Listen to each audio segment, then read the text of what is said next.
E a partir da fé de um povo, nascem muitas cidades. E foi assim também que aconteceu em Santa Rita, na Grande João Pessoa. A construção de igrejas transformou a região. Entenda como tudo isso aconteceu na reportagem de Herbert Araújo.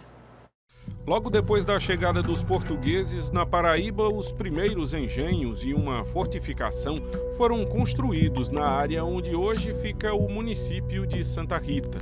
Mas a zona urbana só surgiu no século XVIII. Principalmente devido à igreja, a capela de Santa Rita de Cássia. Então ela atraiu fiéis para essa localidade, como também atraiu comércio para essa localidade.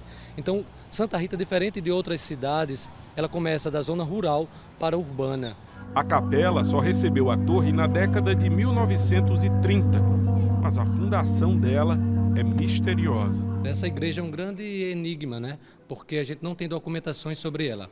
A gente tem a pedra de fundação, como você está vendo aqui, do século XVIII, mas a gente também não sabe quem foi que edificou. Então, possivelmente foi uma promessa, Construíram então aqui essa capela, que aos poucos foi modificada, ampliada, passou por 3 reformas, para ser como ela está hoje. O centro de Santa Rita reflete o que era a sociedade da época.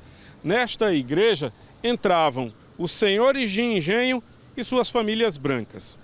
Mas aqui, descendo a rua, havia uma outra igreja, a de Nossa Senhora do Rosário. Lá é que os homens escravizados eram permitidos. Já neste outro canto da praça, uma terceira igreja fundada por outro grupo. No Brasil Colônia, Brasil Império, a gente vai ter uma sociedade segregada através da forma étnico-racial, ou seja, pela cor e pela condição em que as pessoas se encontravam. Então aqui em Santa Rita, a separação se dava também de forma religiosa. Havia igreja para os brancos, havia igreja para os negros e havia igreja para os pardos. Quem eram os homens pardos? Homens pardos eram os homens livres, homens negros, mas eram livres. Então eles criaram a Irmandade da Conceição exatamente para dar assistência a esse público. Em 2004, o teto da igreja desabou. A partir daí, houve uma mobilização de vários setores da sociedade.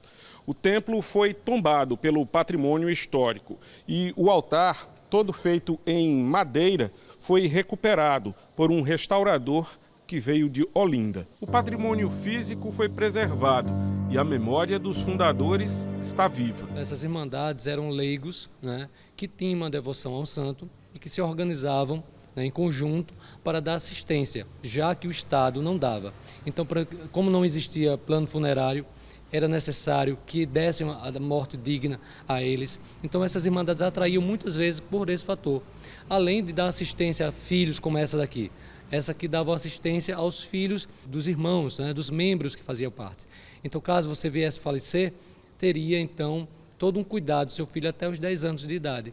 Ela tem esse caráter tanto religioso quanto social. O que foi feito naquela época segue ecoando até hoje.